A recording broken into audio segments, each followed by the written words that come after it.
पाकिस्तान लगातार भारत की वजह से डरा हुआ है, भारत की सैन्य ताकत के आगे बौखलाया हुआ है और इसलिए बार बार रह कर पाकिस्तान जहां बॉर्डर पर सीज फायर वायलेशन कर रहा है तो भारत सरकार और सेना की मूवमेंट की वजह से वो तिलमिलाया हुआ है। पाकिस्तानी टीवी चैनल्स इस वक्त प्रोपेगेंडा पर उतर आए हैं। पाकिस्तान के टीवी चैनल्स पर बैठकर पाकिस्तान सरकार के मंत्री, वहां के नेता, वहां के एंकर, वहां के रिपोर्टर इस वक्त एक फेक न्यूज फैक्ट्री चला रहे हैं। दुनिया के सामने भीख का कटोरा लेकर बैठा हुआ पाकिस्तान रह कर कभी न्यूक्लियर वॉर की धमकी देता है, कभी अपने पाव किलो के न्यूक्लियर वेपन के बारे में कहता है, कभी कहता है अगर भारत ने पानी रोक दिया तो खून की नदियां बहने लग जाएगी। इस तरीके के प्रोपेगेंडा वॉर जो है वो वहां पाकिस्तान की तरफ से चलाए जा रहे हैं और यही वजह है कि भारतीय गृह मंत्रालय ने एक बड़ा फैसला किया है। भारतीय गृह मंत्रालय ने पाकिस्तानी न्यूज चैनल्स के साथ साथ यूट्यूबर्स को भी भारत में बैन कर दिया है।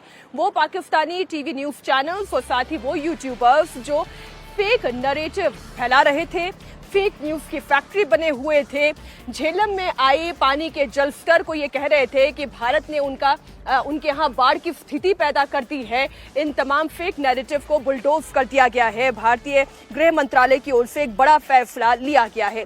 इस बीच एक बड़ी खबर आपको बता दें, पाकिस्तान में भारत के जवाबी एक्शन का इतना जबरदस्त डर है कि तलाल चौधरी पाकिस्तान सरकार के मंत्री गीदड़ भभकी दे रहे हैं। वो ये कह रहे हैं कि भारत ने अगर कोई एक्शन लिया तो फिर इसका मुंहतोड़ जवाब पाकिस्तान की तरफ से भी दिया जाएगा।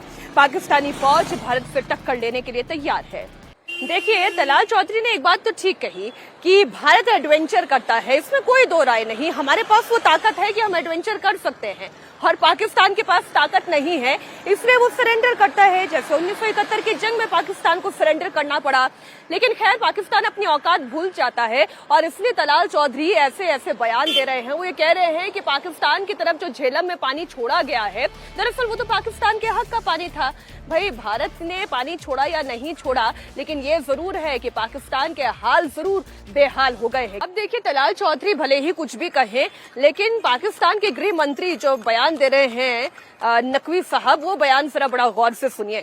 अभी तक पाकिस्तान क्या कह रहा था कि हमारी इन्वॉल्वमेंट नहीं है, ये जो आतंकवादी घटना हुई है, जो मासूम मारे गए हैं, इससे पाकिस्तान का कोई लेना देना नहीं है। अब लेना देना नहीं है तो फिर पाकिस्तान क्यों डरा हुआ है, क्यों ये कह रहा है कि हम इंडिपेंडेंट जांच करने के लिए तैयार है? उनका बयान ही ये बताता है कि पाकिस्तान कितना घबराया हुआ है। सुनिए, पाकिस्तान के रेल मंत्री हैं अब्बासी महोदय, और वो क्या कह रहे हैं? वो अपने पाव किलो के न्यूक्लियर बॉम्ब की गीदड़ भभकी दे रहे हैं। वो ये कह रहे हैं उनके पास गौरी है, शाहीन है, गजनवी है, उनके पास ये मिसाइलें सजाने के लिए नहीं है।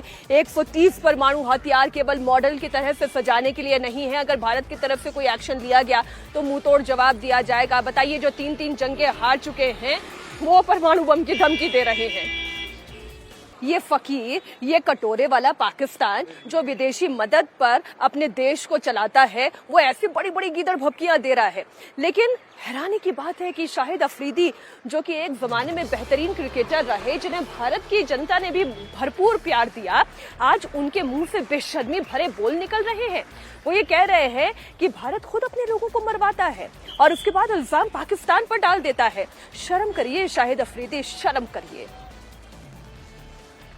ख्याल में हर चीज़ आप 1 घंटे तक दहशतगर्द वहाँ दहशतगर्दी करते रहे, ठीक है। वहाँ तक 8 लाख फौज में से कोई नहीं आया और जब आए तो 10 मिनट के ऊपर पाकिस्तान पे इल्ज़ाम लगा दिया।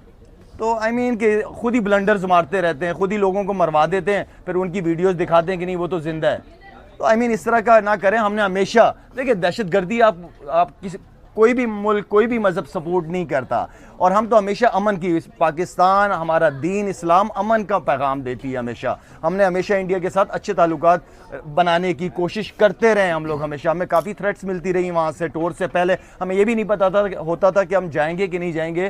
वर्ल्ड कप अगर आपको 16 को याद हो, हम लाहौर में ही थे, हमें तो पता ही नहीं था। मैं एज ए कैप्टन लीड कर रहा था टीम को, तो मुझे तो पता ही नहीं था कि हमारी फ्लाइट होनी है कि नहीं होनी।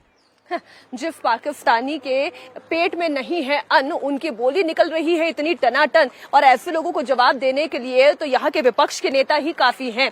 AIMIM चीफ असदुद्दीन ओवैसी ने कहा कि जो हरकत पाकिस्तान की ओर से जो आतंकवादियों ने की है, दरअसल ये हरकत ISIS सरी की हरकत है, और अगर हमारे घर में घुसकर मासूमों का खून बहाएंगे तो जवाब भी मुंहतोड़ दिया जाएगा।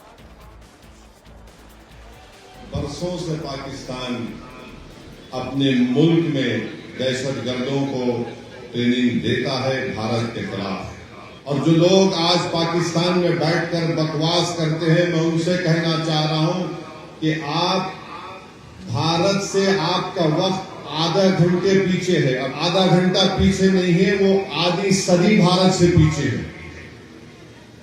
और ये बार बार ये गलत बात वहां के लोग करते हैं, अरे हमारे मुल्क का बजट जो है, तुम्हारे मुल्क का बजट हमारे मिलिट्री के बजट के बराबर नहीं है। तुम बराबरी करना तो दूर की बात, तुम अगर इसी तरह करते रहोगे, ये बार बार पाकिस्तान ये कहता है कि हम न्यूक्लियर बॉम्ब हमारे पास है, एटॉमिक बॉम्ब है। याद रखिए, अगर आप किसी मुल्क के अंदर जाकर मासूम लोगों को मारेंगे तो कोई भी मुल्क खामोश नहीं बैठने वाला है। मजहब पूछकर किसी को गोली मारना है, तुम कौन से दीन की बात कर रहे हो? तुम तो खवारिज से बदतर हो, तुम तो आईसिस के जानशीन हो जो हरकत किए हैं। और आइए अब आपको खबर दे देते हैं, पाकिस्तानी नागरिकों के भारत की वापसी से जुड़ी हुई ये बड़ी खबर आ रही है। समय सीमा अब खत्म हो रही है, जो डेडलाइन भारत सरकार की ओर से दी गई थी। जो 5 बड़े कूटनीतिक फैसले भारत की तरफ से लिए गए थे, उसमें से एक महत्वपूर्ण फैसला ये था कि 48 घंटे के अंदर अंदर 27 तारीख उसकी डेडलाइन रखी गई थी, और ये कहा गया था कि तमाम पाकिस्तानी नागरिक जो भारत के अंदर मौजूद हैं वो वापस अपने वतन लौट जाएं। और जो खबर हमारे सामने आ रही है, 29 अप्रैल तक जो वीजा था वहीं तक ये मियाद थी, अब वीजा खत्म, सभी पाकिस्तानी नागरिकों को भारत से यहां जाना होगा। बड़ी खबर आपको बता दें, पहलगाम में जब 22 अप्रैल को हमला हुआ तो 23 तारीख को ही भारत सरकार ने बड़ा फैसला लिया था, पाकिस्तानियों को भारत छोड़ने का निर्देश दे दिया गया था। बड़ी खबर आपको बता दें, अटारी बॉर्डर से तकरीबन 537 पाकिस्तानी नागरिकों को वापस पाकिस्तान भेज दिया गया है, और अभी भी अटारी बॉर्डर पर लंबी लंबी पाकिस्तानी नागरिकों की लाइन दिखाई दे रही है, जिन्हें अब पाकिस्तान जाना होगा।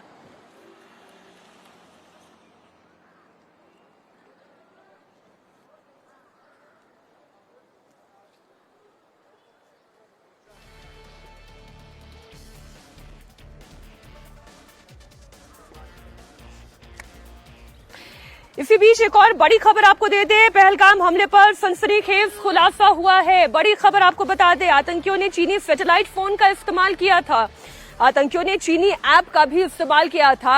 इस वक्त की बड़ी खबर आपको बता दें, कुल 4 आतंकी थे जिन्होंने इस आतंकी घटना को अंजाम दिया, जिसमें से एक यहीं का आतंकवादी शामिल था, आदिल जिसका नाम है। और अभी अभी ये बड़ी खबर आ रही है, हमारे सहयोगी मंसूर मीर इस पर जुड़े हुए हैं। मंसूर, ये जो चीनी इन्वॉल्वमेंट है, यानी कि चीनी ऐप की इन्वॉल्वमेंट और चीनी फोन की इन्वॉल्वमेंट, ये किस तरीके से सामने आई, कैसे स्टैब्लिश हुई?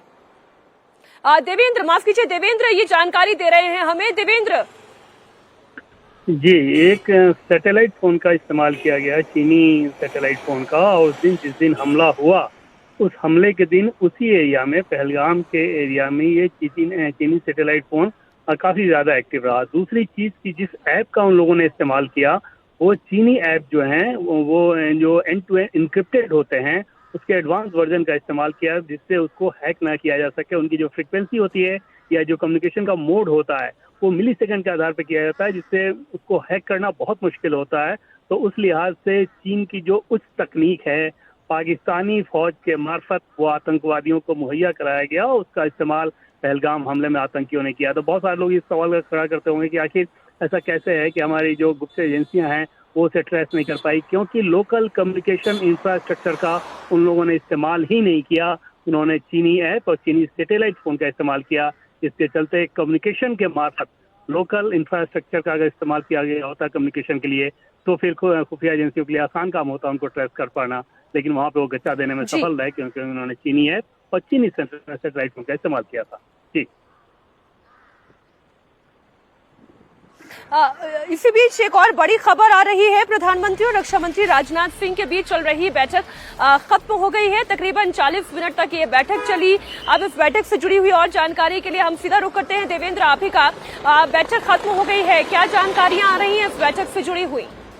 देखिए, बैठक से संबंधित जानकारियां तो समझी जा सकती है। कुछ भी इन्फॉर्मेशन जब तक बताया ना जाए आधिकारिक तौर पे वो आना मुश्किल रहेगा, क्योंकि प्रधानमंत्री, रक्षा मंत्री और अन्य से यही 3 लोग इस बैठक में मौजूद थे। मामला बेहद संवेदनशील, लेकिन ऐसा समझा जा सकता है कि जो मौजूदा हालात है, जो सोर्सेज ने बताया था कि उसके बारे में, ताजा हालात के बारे में बातचीत होगी और आगे की क्या कुछ रणनीति है।